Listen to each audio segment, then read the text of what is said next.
every aeromedical division possible right there. Good tennis player, too. That's not on here, so don't believe him. He's also president of AirDoc's Aeromedical Support Services. So please, let's give a big EAA AirVenture welcome to Dr. Pinnell. Thanks, everybody. This is going to be an interesting talk we're going to have. I'm going to try to keep it very, very neutral. Everybody hear me okay? Yep. I got a big mouth. I usually don't even need a microphone. So what I'm going to do with this presentation is I'm going to try to take you through the basics of BasicMed. I'm going to present you with some questions.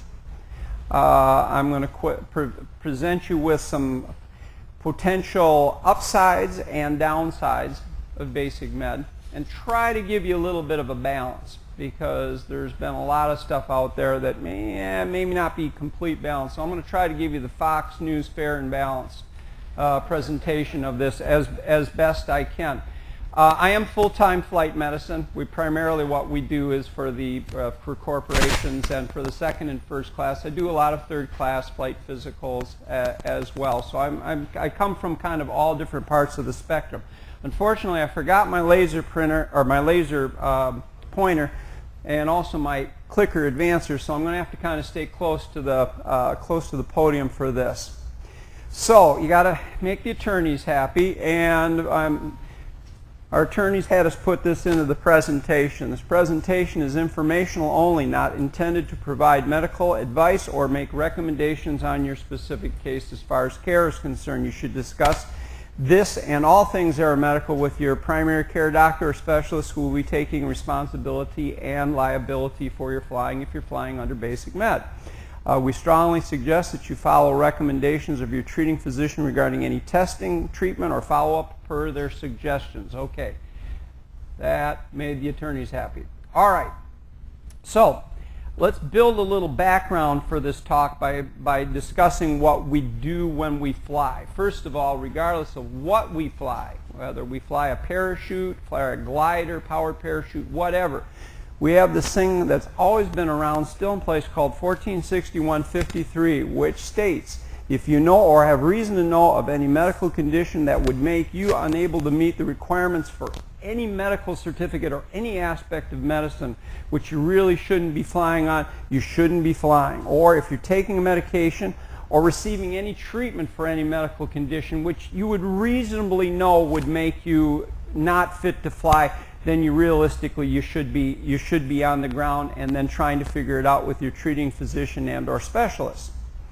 So let's try to get, in the next slide, let's try to get a few shall we say urban legends about BasicMed that have already come up in the questions that we frequently get. First of all, the biggest one is there was no third-class medical reform at all.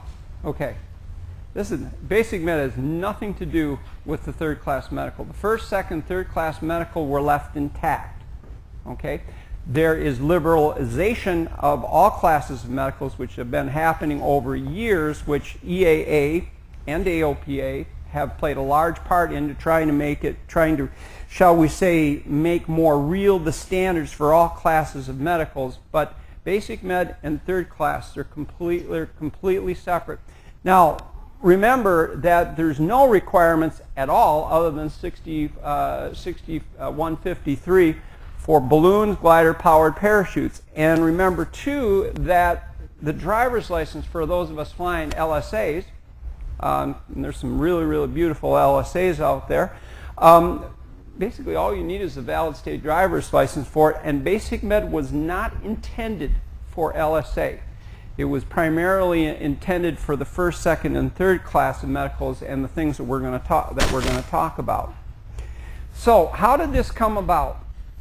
Well, leaving the politics out of it, essentially what happened is it was enacted under a FAA.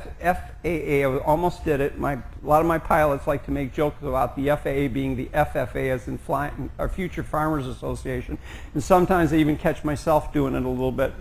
So the FAA had a reauthorization bill which had to be put in place to keep the FAA going, and BasicMed, or this alternative pilot Physical Examination and Education Requirements, aka BasicMed, or I'll refer to it abbreviated as BM sometimes. It's been called a lot of things: medical certificate relief, medical certification reform, driver's license medical option, which really isn't all that accurate because, like I said, that's more for LSAs. And the other thing that's been called, and this is somewhat accurate, it's been called the fourth class medical, which is something we talked about some years ago and decided that we wouldn't even try to do, and actually that's a little bit of what it is. So where can you find information about this? The best place you can find information about this is this advisory circular. It's called 68-1, and it's got multiple things in it. It's essentially a good guide for A to Z through BasicMed. It's got a guide for the pilots, a lot of instructions. It's got a guide for the physicians in it. You can Google search it. If you just put in 68.1 or 68-1, and you'll find it. And you'll find multiple versions. It's 35 pages long, and we even found one that has a fillable PDF on it for those of you who deal with PDF files. So it's easily findable and basically gives you all the information that you would need. So what's the basic requirements of that? Well, most of you are probably pretty familiar with this already. Number one, you need a U.S. driver's license from whatever state you are from. You need a medical certificate that was on or after July 15th of 2006. You need to go through the comprehensive medical exam checklist with your physician and have that signed and dated. We'll talk a little bit more about that in a second. And you need to go through the online medical education course. There is only one that is available right now, that is AOPA's. There will be at least one other of these that will be available shortly. And all of that has got to be completed before flying BasicMed. Just a side note, on the online medical education course, and this you're all familiar with, whatever class medical you've ever been flying on, any time that you got your medical certificate, you submitted to a one-time check of the National Driver Registry to see if there's been any previous actions such as DUIs and the like on your driver's license. We run into, and this does work by the way, we run into this all the time. There's probably not a 2-month period that goes by that we don't get usually one of our professional pilots calling us up and saying, hey, I just got a notice from the FAA saying that there was my DUI that I had in 2010 or 2009 that I didn't report, and now they're asking for more information and can you help us? So that process does work. So that's the basic of the BasicMed requirements. Now, one of the things that's been confusing to people about is when was my last medical? Maybe I've been out of aviation for a while. How long ago did my medical have to be? Well, real simple on this look back requirement, it had to have been on or after July 15th of 2006. It could be a special issuance. Let's say you had a special issuance for whatever medical condition, diabetes, heart disease, whatever it was. You can have had a special issuance and it can have expired. But as long as that medical was done after that, you can start through the BasicMed process and you are all set. We'll talk a little bit more about special issuance in a couple minutes. You are not eligible for this if your special issuance, your last special issuance, was denied, suspended, or revoked, or withdrawn. There's one little question mark that we've got right now. There's a classification of medical which we called unissued FTP or unissued failure to provide, and we're a little bit fuzzy on that. So, what that is, let's say you made your application, your AME deferred your medical, but you didn't provide information. The medical information that was requested. If you didn't provide that medical information which was requested, sometimes it can go into what we call FTP or failure to provide. It's not really a denial, but it's unissued. And we've got a little bit of questions on does that count or not. We'll try to get that clarified. Again, the whole program's only a couple months old and there's still a lot to be figured out on it. So let's talk a little bit about valid state driver's licenses. The driver's license standards across the states varies dramatically, varies widely. Just in the Midwest, the differences between Michigan, which is my home state, Ohio, Illinois, Indiana, and Wisconsin is pretty significant. And you've got to make sure that you understand the standards in the state that you come from. Now, medical licenses, driver's licenses can be revoked or suspended for a variety of reasons. Probably the most common things that we ever think about are DUIs, or too many accidents, or too many tickets. But there's a lot of other reasons that your driver's license can be suspended. For example, medical or psychiatric disability. In the state of Michigan, for example, when someone loses their driver's license due to a medical or psychiatric condition, we have a 6-page form that we have to fill out that gets them into a position of being able to do their driver's test again. And a lot of times on those, we usually have to refer the person out, particularly for psychiatric. We'll have to refer them out because in the primary care community, family practice community, we're really not qualified to make those decisions on someone as far as psychiatric illness, as far as driving, so we send them out. Obviously, alcohol is an issue. Dementia is another issue. In the state of Michigan, for example, if you report a driver who doesn't seem to be doing too well, seems to have lost their driving capability, gets lost frequently, misplaces their keys, does like my grandfather did, and this is no kidding. My grandfather disappeared with the car from our home on Vermont Street, and all of a sudden 4 hours later was not around. And then it dawned on us, where's Grandpa? And luckily, Saginaw City police car pulled him over since he seemed to be a little unsure of himself. And one of the officers was a guy I know, and he called me up on my cell phone and says, "Hey, I got your grandpa over here at the Wheeler and Maple. You want to come over and get him?" It's like, oh, that was our first sign. So there's a lot of different reasons that you can have your driver's license suspended. Also, failing a driver's exam after an accident. That was my grandmother. My grandmother had an accident and she didn't drive again after that. She didn't do a whole heck of a lot of driving anyway, but she didn't drive after that because she had an accident and then could not pass the driver's test after that. And there's other administrative legal actions that can cause a driver's license suspension. I don't want to spend too much time on that. I guess the bottom line is there, just please be familiar with the state that you're in. Sir, did you want to wait till the... Okay. Because I guess the microphone's going to run around. Hopefully it's going to have somebody carrying it, but the microphone's going to be... Yeah. I'm just wondering that. I'm just wondering the obvious questions there. So what do we got here with BasicMed? So what can you do with it? Well, the aircraft has to be certificated for 6 occupants or less. Okay? So up to... Now, we all know, like, for example, I fly a PA-32, Cherokee 6. Certificated for 6 people, so mine would fit in there. But guess what? If I've got the one where the center has the mid-center seat, so it's certificated for 7 people, then it doesn't qualify. So you got to watch that a little bit. 6,000 pounds certificated takeoff weight, or MTOW, maximum takeoff weight. So 6,000 pounds maximum takeoff weight. Mine's at 3,700 pounds. I don't know what your aircraft is at.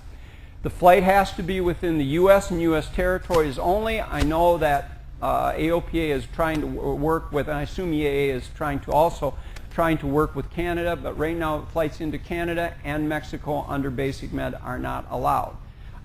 Coincidentally, flights on third class with insulin requiring patients, insulin requiring pilots are not allowed into Canada either. And I hope that will change. And just a side note for any of our younger pilots in here, FAA is actually moving towards, and this is a little off subject, moving towards the direction of considering pilots for second and first class insulin requiring, which they have never done before. They just announced that in May when we were out in Denver with them. So I've got a couple of professional pilots that have been on the borderline as far as needing insulin, and now there's a possibility now that when they're, if they have to go to insulin, their careers are not going to be over. So that's a good thing. The flight has got to be 250 knots or less. Well, I don't know about you guys, but in my aircraft, 250 knots will only happen once. And then I'm going to be having an exceedingly bad day, fly at or below 18,000 foot MSL. I can't even get to 12, barely can get to 12 in mine, and not for hire or for compensation, with some caveats there, and we'll talk about that in just a second. So let's start out with kind of the requirements and break down the requirements just a little bit. So we have this online medical education course. Right now, AOPA has the only course that is available online. Mayo Clinic is going to have a version. I just got done talking with Mayo Clinic's flight medicine department, and they said that their online course will be available in about a week. Mayo Clinic right now is not doing basic med, but they have a couple doctors that they're shunning them off to, but they're following the third class standards. I have been through AOPA's online course, and I will tell you, it is pretty damn good. I'm pretty impressed. My job is flight medicine. My training in the military side is military flight medicine, and they did a pretty darn good job with it. I'm pretty impressed. If you do it, you have to complete it, you have to make certain attestations, and you need to save it. And I say this sincerely when I say whether you use basic med or not. I would strongly suggest every pilot in the country take one of these courses or go through one of these courses, because they're excellent human factors courses, and we would probably see less medical causation and contribution to aircraft fatalities if everybody went through one of these about every 2 years. On the military side, my military air crews, they have to see pretty much that whole aspect of that course. They pretty much have to see that every year. So it's a really, really good idea for you to go through that. Now, as you can see there on the bottom line, and I rounded the number because physicians don't do anything other than basic math very well. So I rounded the number, and roughly 14,000 views of their online course have happened since May. I don't know what that translates out to as far as how many have gone completely through the process. I don't think anyone has that number, because it's done between you and your primary care physician or specialist or whoever, and capturing those numbers is going to be very hard. But that's how many we know have gone through the online course. Okay, when you get done with that online course, and I'm not going to read this because you can read it up there just as well as I can, probably better. Essentially, you have to, with a click of your mouse, you have to attest that you have gone through this and you understand that you can't fly pilot as command or in any other capacity as required crew member if you know or you have reason to know of any medical condition which might make you unfit to carry out that flight. That's basically 6153 that we talked about, the analog to it. So you need to go through that, and at that point, like I said, that information will go to the FAA, okay, and the FAA will do their one-time run through the National Driver Registry as far as the DUIs and the like that we talked about before. Now, if you come up to me and give me a piece of paper, I will sign off all your vision exams, okay, after you've read this slide, okay? Because if you can read this slide, then you're doing just fine. Basically, this is just all the verbiage in the online medical education course. The only thing that I'm going to hit on in this is that it includes the information that will go to the FAA will be your name, your address, and the like, so they can do the NDR, the National Driver Registry. And we'll leave that slide alone. If you want a copy of that slide, I'll be happy to provide that for you afterwards. Okay, so the CMEC, the Comprehensive Medical Exam, what is this? In a nutshell, how many have done MedExpress before? Okay, before MedExpress, how many remember the paper form before that? Okay, we all do. Essentially, what you're going to be taking to your primary care physician is the old 8508, the form that you did on paper, and the form which is now MedExpress. Now I'm going to try to, with a little bit of sleight of hand, and trying to get my mouse to do this. Let's see if this works. And we'll go back up here. These are all the instructions to the physician. Hang on, sorry. I do this the easy way.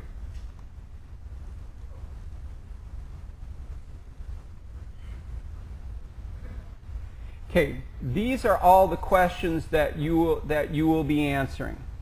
Your basic information, and literally it is the 8508. There are small differences between the two, particularly having to do with question 18V. But these are the questions that you've been answering we've all been answering for many years. You get down to the bottom and you print it out, you sign your name, and this goes to your treating physician. Then it moves on to instructions into the state licensed physician. And then what will happen after that, this, which is what your treating physician has to follow as far as the physical exam is concerned, is essentially the same thing as the 8508 MedExpress, the old paper form. These were the things that we were supposed to do, and these are the things that the treating physician is expected to do, minus the rectal exam. I'm only half kidding there, because I will occasionally get a question, an indelicate question, of course, where the person will come to me and will ask during the course of the exam, do we have to do the rectal exam? It's like, no, we don't have to do the rectal exam. He says, well, my last physician, AME, that I went to always liked to do the rectal exam.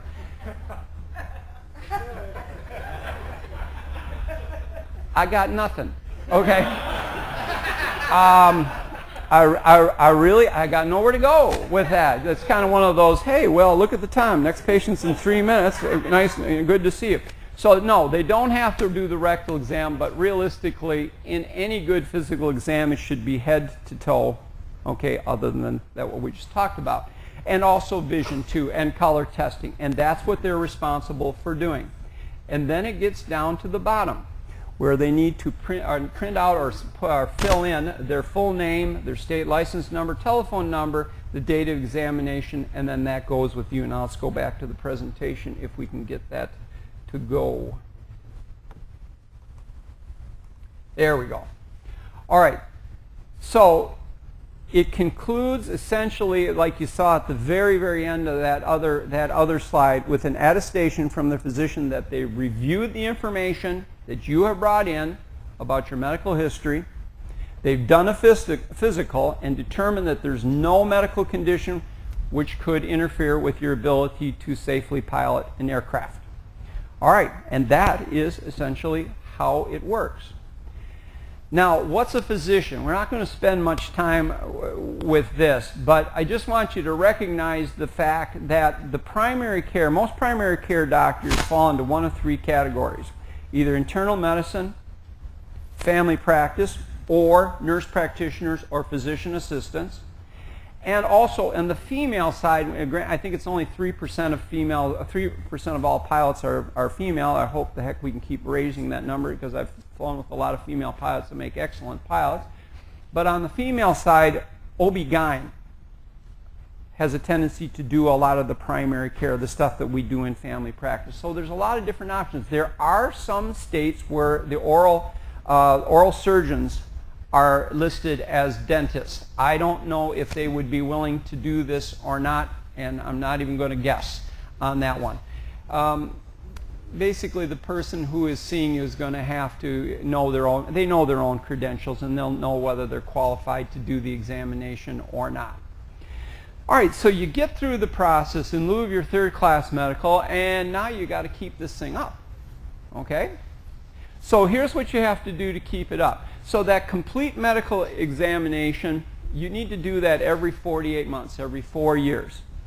You need to make sure that you're being treated in conjunction with your treating physician. You need to make sure that you're being treated for any aeromedically significant disease that could affect the safety of your flight. You do the online medical education course every 24 months. which is not bad. Doing that course every 24 months, not bad at all. I've got a military aircrew. We have to do some of our briefs. We have to do them every 6 months. The reason we have to do them every 6 months with them is because they forget. And in 24 months, you forget too. All right? So every 24 months, not a bad idea. And then you have to make sure, of course, that you maintain your state driver's license in whatever state that you are. And that keeps up your basic med. General rules of the road. Now, please do not interpret this as trying to sway you into one or the other. Like I said, this is going to be Fox, fair, and balanced. But take a look at it. If you're under 40, where did he go? Where did our under 40 go? I'll get you on Facebook. No, just kidding. Or I'll tweet you on this. No, just kidding. For you, are you going to be a professional pilot? You thinking about it? You have to be. Oh, it's okay. You don't have to make a decision at 10. Okay, that's too early to make a decision on the rest of your life. If you're under age 40, you have a couple different options. You have the third class medical, and most under 40s don't have much in the way of medical problems. Statistically, we know that most chronic disease problems don't start cropping up until later in life. On the third class medical, he's only got to do it every 5 years. 5 years, he's done. He has nothing else he has to do for 5 years. Or he has the option of every 2 years doing the online course and every 4 years going back to his primary care physician. So there are options. If you're over 40, you have the option of the third class, which is every 2 years, or if there's a special issuance condition, it might be every 1 year that the information has to come in, depending on that condition. Or every 2 years on the education course, every 4 years like we talked about, or possibly more often if your medical condition warrants. So what if we got a couple pilots in here? Okay, let's say we have a mixed crew. If we have 2 pilots present and the PIC, the pilot in command, is operating under basic med, and the second pilot sitting in there holds an FAA regular medical certificate, the flight is restricted to basic med. Okay, to the limitations. 18,250 knots indicated, continental, no Mexico, no Canada. If the pilot operating under basic med is acting as PIC, then no portion of the flight can go beyond the basic med limitations. Even though the pilot holding a medical certificate may be able to act as PIC.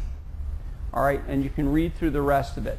It's a little confusing, but just take a look at that and read through it. It takes the third time to read through it to get it to make sense. Okay, at least that's how it worked with me. It took the third time before, okay, yeah, now I got it. Now, a safety pilot is considered a required pilot flight crew, required pilot, and is required to have a valid FAA medical certificate. Basic med privileges can only be exercised when the safety pilot is PIC, but instruction can actually be received with the instructor flying under basic med. That's kind of interesting because, yeah, because, you know, if you think about it, the instructor is likely to be compensated.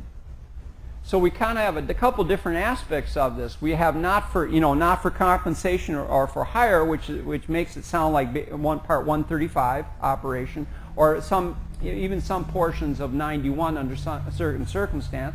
But at the same time, the instructor may be flying under basic med. All right, let me shift gears to the part that I really want to spend a little time with. The nightmare scenario under this whole thing, whether it's basic med or just first, second, third class, the nightmare scenario is the phone call from the NTSB saying, Dr. Pinnell, how are you doing? Hey, just want to let you know that one of your pilots was killed, that you did a medical on. That's the nightmare scenario. Now, the special issuance process under FAA for all classes was designed to help us reduce that for medical causation. In some cases, and again without editorializing it too much, in some medical conditions, which the FAA has done a pretty good job of liberalizing, but not enough, some of those medical conditions we've asked for the right amount of information for on a periodic basis. Some of it we've asked for too much, on a periodic basis, and some actually would argue some of the medical conditions we may not have asked for enough medical information on a periodic basis. But that's the way it is, and that's a different discussion. But the question you've got for yourself is, what are the cutouts? What tells me I can't use basic med? Well, this is part of it.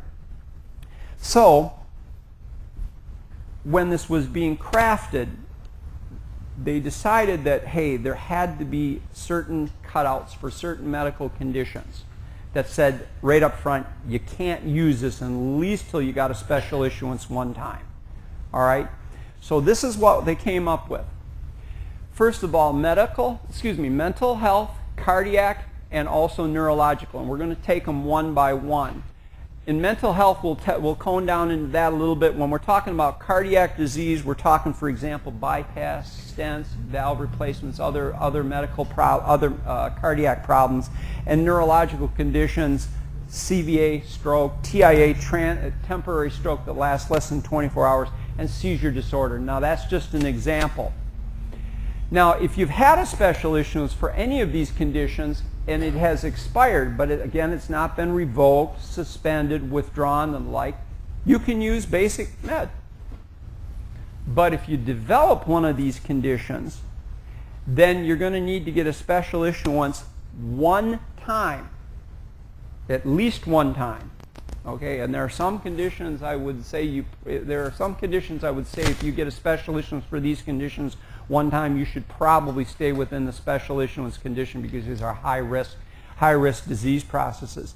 But if you have it one time, then you can use basic med. All right, so let's cone down into that just a little bit. Mental health disorders. Now, where did they come up with this? Where did they come up with these cutouts? I'll tell you exactly. There were specifically disqualifying medical conditions that were within the regulation. And they literally lifted these verbatim, cut, copy, paste. That's how they did it. So let's take a look at some of the ones that were specifically disqualifying and can be sometimes showstoppers in whether you should be flying or not. Personality disorder. Okay, now don't look at each other for just a second. Keep straight forward. This is your, and I'm serious, okay, because you're going to lose friends. This is your pilot on your airport, the odd, eccentric pilot that has a history of making bad decisions, does things with their aircraft that they really shouldn't do. One comes to mind. Guy landed short at the airport. Now, with the new fence around the airport, the fence line and the threshold were displaced about 700 foot from each other. Okay, he ran into the fence line 700 foot before the threshold, and he blamed the airport for it. This guy has a little bit of a personality disorder. So these are personality disorders that are severe enough to have repeatedly manifest themselves by overt acts. No, things that could get themselves hurt. Psychosis. All right, so much for the laser pointer. Oh, there she is. Psychosis is essentially a break with reality, okay, where the person's thought processes become disorganized. All right, I've had this. I've had a person, and you can ask Dr. Dave Schall about this individual too, because he's dealt with them over in the other building. We had one pilot that came in, and I say this in the nicest way. Only thing he was missing was his aluminum cap to keep the radio frequencies, you know, from getting to his head. He was absolutely convinced that the DIA, NTSB, FAA, DOT, probably the FFA too, were all conspiring to keep him from flying. And I looked at it and I said, well, are you sure it's not true? I mean, just because you're paranoid doesn't mean it's not true. Okay, so this guy was floridly psychotic. He had come off of his medications multiple times, and he actually, and he's not the only one that we've had on that, but this is a guy you really, really don't want flying. Bipolar disorder. Okay, bipolar disorder is not an electrical term for those of you who are electrically inclined. This is the old manic depressive. This is the person who has significant swings in emotion, okay, highs and lows. Every person during the course of the day, we will go through swings in our mood. We call these mood disorders, where their mood will swing and go up and down during the course of the day. For the bipolar disorder, it goes up more and goes down more. Okay, we have a couple different variations on this. This has been historically a very, very hard diagnosis to get certified, and someone who realistically should probably not be flying. We had one that we spent a long time getting certified, and I thought we were okay with him, and then we had started having problems with him as the bipolar disorder started to exacerbate, started coming back, and then we had some problems. Substance dependence within the last couple years. Can you fly with a treated substance disorder? Yeah, absolutely you can. We've got lots of successful pilots out there of all classes who've had substance abuse problems. Once they get treated, once they do well, they go back to flying. So these are the things in the mental health disorders that you gotta get a special issuance for one time to be able to be determined as safe to fly. There's a little bit of verbiage here. I'm not going to spend a whole heck of a lot of time with it other than to point out that this is one where instead of every 4 years they have to be reevaluated, by the complete examination, they have to be seen every couple years. And that makes sense. That makes sense. On some of these mental health disorders, the person probably should be reevaluated for flying on a 6-month basis, because they can exacerbate. They can go from doing well to not doing well, and they can do it relatively in a short period of time, particularly in some cases if they stop their medications. Now, part of the problem, and we're going to hit this 2 more times in the rest of this presentation, part of the problem that we had is when they lifted these diagnoses, again, they lifted them, cut and paste out, and put them into the BasicMed. The problem is that there was some diagnoses in there that were left out that probably should have been in there, okay? That could pose serious risk to the pilots or anybody who's flying with this person. We have had suicides by aircraft, okay? German Wings was a perfect example of that, but that's not the only one. We had a few years back, we had, well, just relatively recent, we had a student try to kill her instructor. And unfortunately, or fortunately in this case, it was one of those rare cases where the student died and the instructor survived. So I guess that's how it's supposed to work. But we did have also, we had a person shot themselves in the head over Denver with a 9mm. I guess they were just trying to make sure that they did the job. Nothing succeeds like success. If you're going to do a job, do it right, I guess. So there are some things that we probably didn't put in there that should have been in there, and we'll hit that a couple more times here in just a second. Let's move on to neurological disorders. Again, the verbiage was pulled specifically right out of the language for specifically disqualifying medical conditions. Epilepsy, disturbance of consciousness without satisfactory explanation. Loss of control of nervous system, central nervous system or peripheral nervous system. All of a sudden an arm goes numb. You lose your ability to speak, which we call aphasia. These are all things which have to be worked through and find out what's the underlying cause for it, what caused it, and what's the probability of it happening again. For example, in a stroke, what's the biggest predictor of a future stroke? A previous stroke. Yeah, nicely done.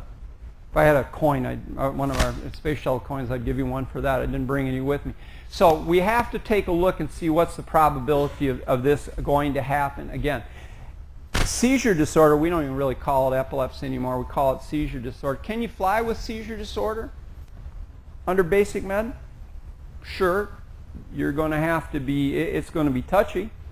You're going to have to be well controlled. In the state of Michigan, you have to go 6 months after a seizure before you can get back into the car again. You're going to need a period of time that you've been seizure-free, stable on your medications, your primary care doctor or neurologist. And boy, I tell you what, if I was the primary care being asked to sign off on BasicMed on that, I would definitely want the neurologist's opinion. I would not do that one on my own. But it is possible that you could fly under BasicMed, but you'd have to have a special issuance one time. That's just the verbiage that I needed to put in there just for completeness. Understand too that in many states a lot of neurological disorders can also involve the revocation of a driver's license for a while too. So again, you're going to want to make sure that you take a look at the state that you're in and see if, for example, if you had the only first-time seizure, you went 6 months on medication and your treating physician decided that you don't need medication anymore. Can I drive? Yeah, you got to check with your state before you do that. Can I fly? Then you're probably going to need a special issuance one time for that as well too. Moving on to the cardiac conditions. This one that is definitely just a little bit murky because that is the specific language, myocardial infarction, basically saying part of your heart muscle has died. Can you fly after an MI? You sure can. I've got airline pilots flying after heart attacks too and doing very well. Coronary heart disease that is required treatment, that is a little nebulous. And we're probably going to have to get a little bit more guidance on the FAA side, or we're going to have to get a little case more, down the road as far as case law to define that out as far as what's going to work right, what's not going to work right on that. Cardiac valve replacement, this is one I will tell you as a treating physician and as a flight surgeon, that is one I probably would have liked to have seen not be in there. Why? Because these valve replacements, aortic, mitral valve replacements, the darn things are so reliable nowadays that do we need to follow them for a long period of time? No, we don't need to follow those for a long period of time. And even on the FAA side, in the first, second, or third class medical certificate, they only have to be, for example, mitral valve repair only has to be followed for 5 years anymore. So the FAA has liberalized that as well too. So that's moved in the right direction. But that was one, like I said, and this is just me, I probably wouldn't have wanted in there. Heart replacement. Prior to BasicMed, could you fly with a heart replacement? Yeah. We had, I think it was about, and I don't, is anybody from FAA on the medical side in here? Okay, no, everybody's in the other room. I think we had 5 heart replacements flying under third class. We were working one up for, in Michigan, we were working up a guy from the Detroit area for a special issuance under third class, and he was doing great. He was passing the stress test, everything was looking fine, and then he moved and he just decided he didn't want to fly anymore, but that was, he would have gotten a special issuance.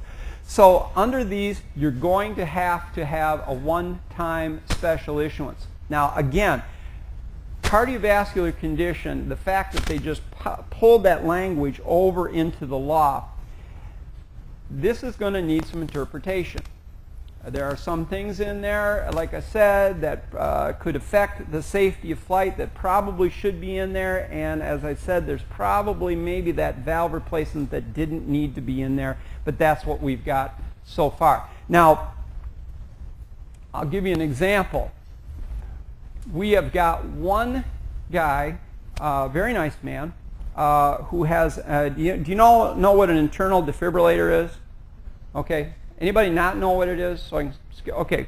All right, the gentleman's got an AICD in, and it has not fired as of yet. Well, we have got one that has, and he's flying under BasicMed, and that's pretty high risk. So I'm hoping that that guy does well.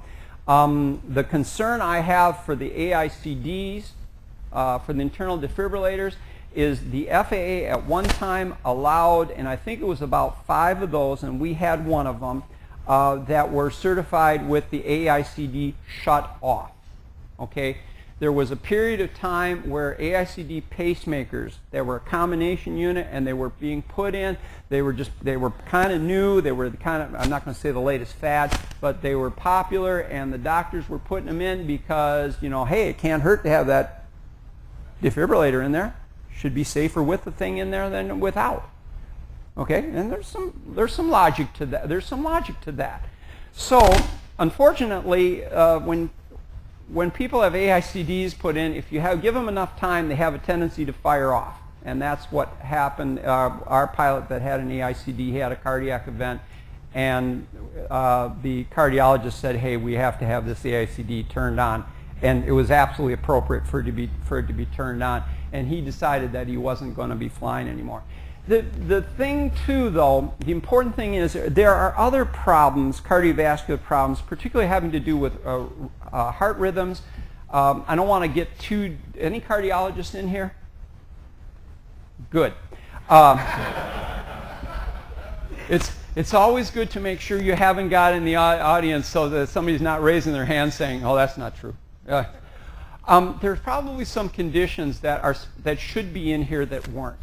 And some of the heart rhythm problems should have been in here too. And that's going to be up to the treating physician, and I will say as a primary care family practice physician, if I'm looking at your medical history and I'm seeing, had a run of ventricular tachycardia, which is a heart rhythm which is usually not consistent with life for any length of time, if I see that you've had that problem, it's going to be right referral. Come back, see me after you have done your cardiac referral and they've cleared you. Similarly to what we do, and this is not just for basic med, when I get a high-risk patient that's got to have surgery and the cardiology guys or the other specialists or the surgeons hand us this thing asking us to clear them for surgery, that's the same thing we have to do for them. So it's no different than what we do in clinical practice anyway, clearing people for surgery. We need the same clearance to be able to sign off for basic med as well. All right, so let's get to the summary. Basic med, the easiest way to consider it is as a fourth-class medical. And I'm not saying that in a derogatory way. I'm just saying it's another class of medical. It's not a replacement for the third class. The third class was, again, it was not touched at all, other than the current liberalization of standards.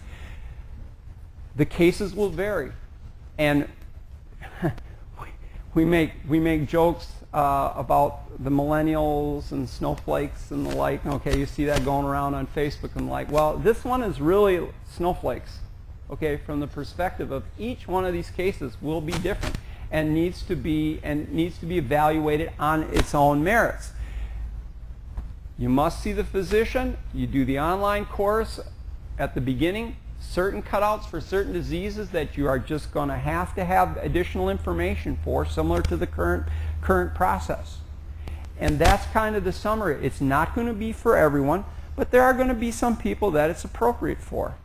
And in cases where, and I say in deference to my friends from FA who are in the room, who are a lot bigger than I am and probably can run faster and chase me down, okay, I say this in the nicest way. There are probably some of the medical conditions where we have asked for too much information, all right?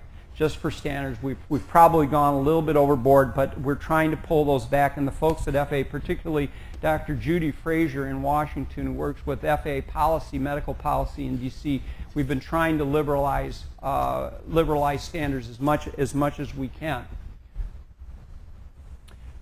Talk with your physician, your family physician first. Okay? Do not surprise your physician with this. Okay? Now, by surprising them, a lot of things can happen. First of all, number one, the physician can see the form and say, hey, I need a longer appointment for this, and maybe reschedule the appointment. The other danger of surprising your physician with this form is also the possibility that the busy doctor is going to say, what is this? All right, whatever, I'll sign it off and here you go. Okay, and I've seen that as well. Understand that your primary care may need to do referrals to specialists to be able to clear, similarly to the way we clear someone for surgery. And the physician needs to understand that they own the liability for your flying, not the FAA. This was not an FAA-driven initiative. It was a politically driven initiative or congressionally driven initiative. It was not done through FAA policy. I guess that's the point where I can say, do we in our practice, do we do basic med? No, we do not. And the reason we do not is very simple. the bill that we were presented with for the additional liability insurance because we're not treating physicians, we're 100% aerospace medicine, so we do not treat. We're simply consultative, and we do medicals for the FAA. The bill that they handed us was $14,000 extra for part-time physician coverage, and we decided that was not what we wanted to do. Plus the liability caps. The liability caps and our concern, and again, it's your own physician, okay, but our liability cap, we took a look at that, and the last two fatalities, aircraft fatalities that I testified on as a consultant, as a medical consultant for, were in the vicinity of $50 to $75 million. I don't know what they settled out for, okay, not a clue what they settled out for, but I knew that it would blow through our liability cap, so this is not something that we were going to be able to do. BasicMed does not necessarily, although it can, does not necessarily hold you to the same medical standard that the first, second, and third class medical does. There is a potential for stuff to slip through the cracks. But at the same time, there's also the potential for, if you got a good relationship with your treating physician, there is the potential for reasonable surveillance of certain medical conditions that would keep you safe, that would keep you safely flying. There have been, according to FAA, there have been 2 fatalities involving BasicMed already. All right. Now, what were they caused from? Wait for the final report. As we all know, it takes NTSB a while to publish the final report on the accident, so we're not going to know. But we know that there have been 2 fatalities flying under BasicMed with causation to be determined. I already mentioned BasicMed is positives. It has negatives, which need to be evaluated on a case-by-case basis.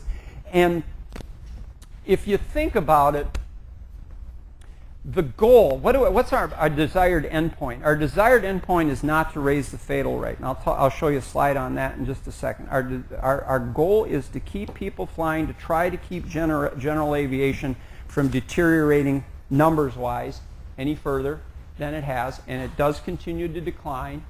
I've had one member of one of what we call the alphabet organizations that says general aviation is dying. I personally do not believe that. It is contracting somewhat, but it'll find a set point, and it can be rebuilt. I do not think that general aviation is going to die. I've been flying for 33 years now. I've been involved in aviation since I was 4 years old, and I sure as hell do not want to see this thing die on us. So we want to keep us safe, but what keeps us safe is a tripod or a 4-legged stool, your choice. And the legs of that stool are, number 1, maintenance of the aircraft, number 2, the biannual flight review, number 3, the medical aspect of it, and pilot integrity. If you go for the 4th stool, pilot responsibility and integrity. You know, like Clint Eastwood said, what did Clint Eastwood say? Man's just got to know his limitations. Or woman has got to know their limitations, okay? This is politically correct, okay. So the goal is not to knock the legs off of one of the legs off that stool. We've got the safest airspace system on the face of the planet, and we'd like to keep it that way.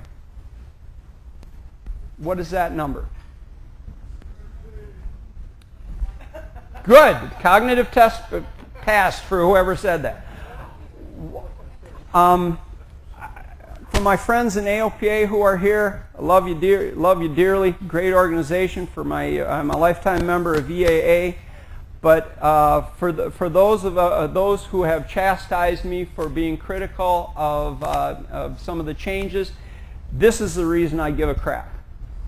13 is the number of people who I can name, friends of mine, people I've known and done flight physicals on, who have died in aircraft accidents. 13. Including Ren Sagert, who died just recently, one of the nicest guys in an aircraft accident, one of the nicest guys I ever met in my life, and I did his last 3rd class. I've also had,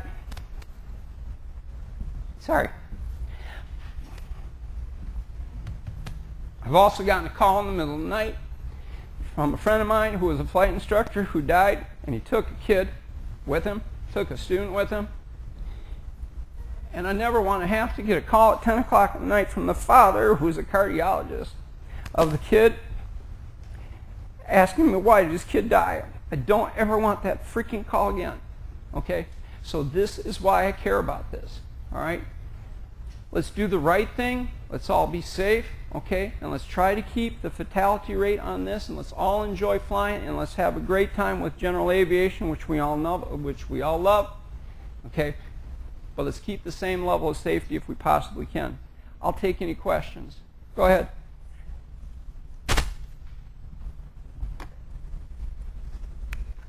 Go ahead. Test. Just a couple quick questions. I'm thinking about getting back into flying. I haven't been for many years. I'm real close to that 2006, my last physical. Was it a 2-year or 3-year period of time for class 3s at that time? 2-year. 2-year. Yeah. So what that says now is that if you take your physical within the 2 years prior to the 15th of July. That was the expiration of it.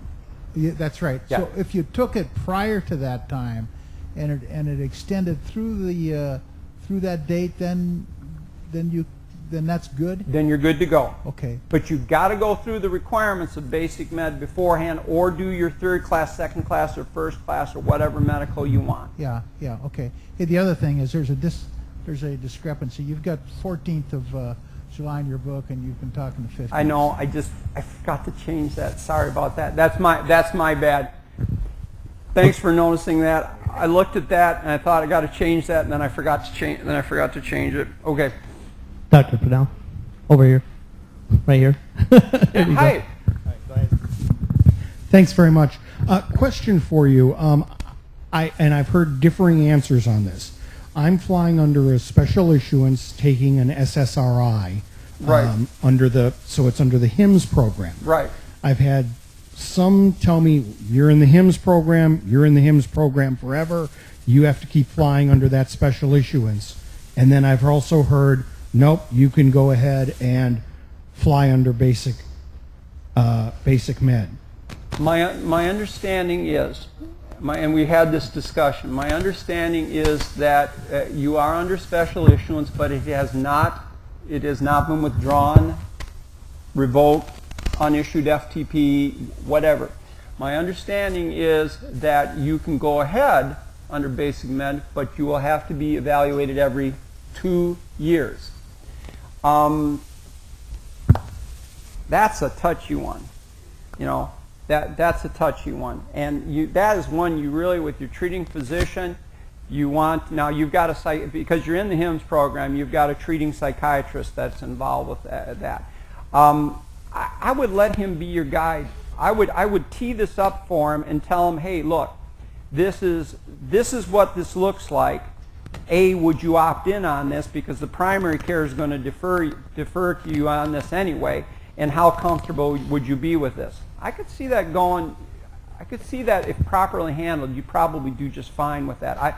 Believe me, I understand what you go through, because we do HIMSS certification. HIMSS is Human Interventional Motivation Study, and it is the alcohol recovery program for the professional pilot population. It is also the psychiatry, the SSRI was put into that as well. So that's what we're talking about when we're talking about HIMSS. Follow up. Just a quick follow up now. With the psychiatrist, does the psychiatrist also have to fill out the form? One of them does. One of them does. So either the primary care. Yeah. Because I actually have my SSRI prescription through my primary care. Yeah, but you remember, you still have those requirements to be seen by him. Right. But you know what? I mean, think about it. Some of those requirements, like the COG screen every once in a while. I mean, you know, there's probably better ways than that. So yeah, I mean, yeah. Don't get me started on that. That will get me angry. Okay, which questions at your level? There. Okay, I'm learning to follow the person. Practicing CFI, primary students will have to have a medical, correct? Okay, when you enter into the system, you have to have a medical one time at least. Okay, The concept behind that is real simple. That's kind of our gateway to catch the potentially aeromedically significant issues that, you know, that the showstoppers, shall we say, the Asperger's disease, or the developmental disorders and the like. In my job with Western Michigan University, we deal with that all the time. And the concept of the flight physical at least one time gets those basically made aware of. Does that answer your question? The CFI, as I understand it, can instruct under Basic Med as Basic Med.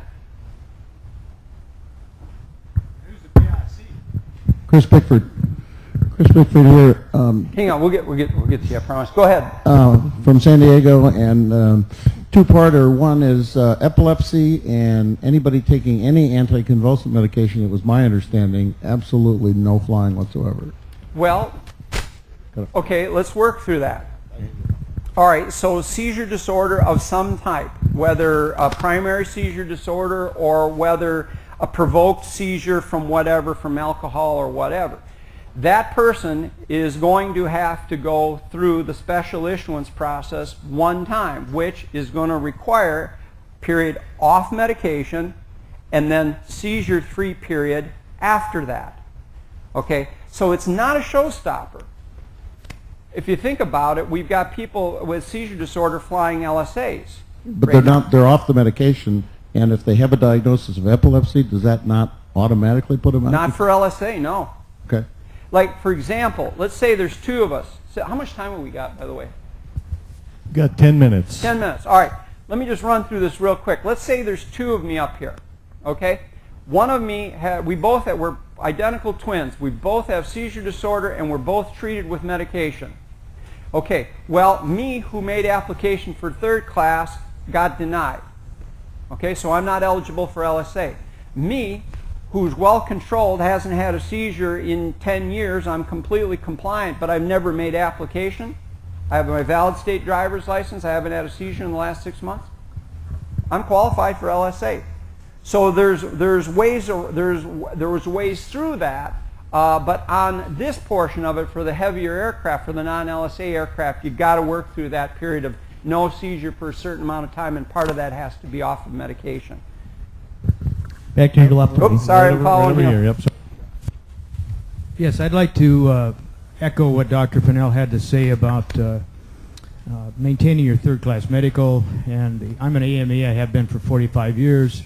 I can personally say I've had at least 20 people in my career who would be dead today had they not had to come in for their third-class medical. One of them was my partner in my airplane. He almost died while they were working up his AFib in a hospital. Fortunately, he was there when he went into bradycardia and would have died with his granddaughter in the sky had he not had to come in. I have found so many things in my career. I agree so heartedly it's a political thing, and I'm a life member of the AOPA. It's the only thing I've ever disagreed with all the way through. They blame me for, I'm a heretic, man. I wouldn't sign the petition. And it's really sad. I tell every pilot here, maintain your third-class medical as long as you possibly can. Work with your AME, and he'll work with you or she. Don't just think, oh, I'm just going to suddenly go to the Basic Med and fly forever. That's a bunch of BS. Yeah, the reality of the matter is the third-class medical has gotten so liberal as far as the standard is concerned. If you cannot pass the third-class medical, in most cases, not all, but in most cases, if you can't pass a third-class medical, the standards have gotten so liberal that you probably not only shouldn't be flying an aircraft, you probably shouldn't be driving a car. I mean, that's how liberal it's gotten. So I'm going to concur with you on that. And like you, sir, I have had a jillion diagnoses that have been picked up during the third class where we've been able to get them back to their primary care for proper treatment. I mean, when they talk about the preventative health care and they say there's no preventative health care aspect of the third-class medical, that just simply is not true. And anyone who knows how it works knows that's not true. Go ahead. On the requirements, I'm a little confused as to why the FAA did not require that the state-approved physician also be your personal physician. For this? Yeah. Because the FAA did not put two things you don't want to see how they're made. Remember, sausage, laws. Okay, and this one, and seriously, this was no different. This was a compromise relative. I could give you some of the backstory that I know of. You know what's going to happen is there's going to be state-approved physicians out there who are known by pilots to approve. Oh yeah. People. The Suboxone clinics, the medical marijuana clinics are potential ones, and there's been talk about trying to contract with one of the doc-in-the-box companies to do it. Yeah, it should be this. It should be your primary care physician. The point is, if you can afford an airplane, you probably have a personal physician. Yes, and in our age group should have. And I'm saying that personally. I have that myself. Next question is back here. Yes, I have a Cherokee 6 and I don't qualify for basic meds because it's called a 7-place airplane, and yet there's twin airplanes flying out there with basic meds, and ours has an attachment for the 7th seat, but we don't have it. Why hasn't that rule been changed? Thank you. Well, okay, great question. And I have a PA-32. I got a 1973 Cherokee 6, and it's non-certified for that center seat. I don't have the answer for. I'm aware of the problem with that, but I don't know what I don't. Other than a 337, I don't know if a 337 would take care of that problem, or a whole change in the STC would have. It's a great question, and I don't know the answer to that. Okay, over here to Sorry, I wish I fellow Cherokee 6 owner. So center section. Center section. Yeah, I'm 75 years old. I came down with a little AFib, and my family doctor got me into the cardiologist, and we started treating it with medication. And I'll tell you what happened with the medication. I got out of bed and hit the bedroom floor. I couldn't get through it. Right. I couldn't walk 10 feet without falling on my rear. So I had my airplane partner take me up. And we did stalls, we did 360s, both directions, etc. Never bothered me a bit. Drop a pencil on the floor, and I'd fall over right now. So I made the decision, I'm not going to fly. I have no business being in an airplane. Driving didn't seem to bother me. Now on my medication on the cardiologist, he has changed that medication. I've gotten along fine. Now if I go for basic med, the cardiologist is going to have to give this report out. Is that correct? I mean, to work with him on that? That's the way it should happen. And your problem with the AFib is a common one, okay? And they change your medication around, and you're doing fine. And maybe, I don't know, maybe in the future you're going to be an ablation candidate. I don't know. We don't know enough about the case. But if I'm your treating physician, your family physician, particularly where I know that you have had symptomatic AFib, okay, in other words, you've had symptoms from it, you've had a problem, I am going to absolutely have to have that cardiologist to do a dictation saying it's good, I'm good to go before I'm going to sign you off. But that's me. That's me. Would I be better off to go to my AME and still try the third class medical? Yes, because you'll get your special issuance for AFib is blitheringly easy. I mean, it's just blitheringly easy. That's how I would handle it. But your cardiologist and your primary care may think, yeah, we can handle it from here too. Okay, thank you. We have time for one more question, then we're going to have to wrap it up. Okay. Hey, thanks again. Just a quick question. Just curious, have you had any feedback from non-AME physicians on the comfort level with signing people off, being it's kind of a new program? The question is, have I had any feedback? Yeah. Now, I am told that there are plenty of physicians who are willing to sign these off. Okay. However, I will say in the community that I live in the world that I live in, pretty much the gang, from what I'm seeing on the family practice blogs, the people want to stay away from it for the liability. And it's actually, it can be the practice management folks that's saying that. For example, if you're the practice manager for this, we've got 100 physicians in our group, and you're the practice manager that decides what you will and you will not do. Well, in many of the practice, they've decided, for example, the CDL, the commercial driver's license, they've decided that they do not want to do the CDL physicals, and they've taken a look and said, this is in the same class as the CDL physical, and we don't need the liability from it. So that's just an example. But again, there's differences based on the area and the world in which you live in. Thank you. I'll stick around if you got questions afterwards. It's a beautiful day, and thanks for your time.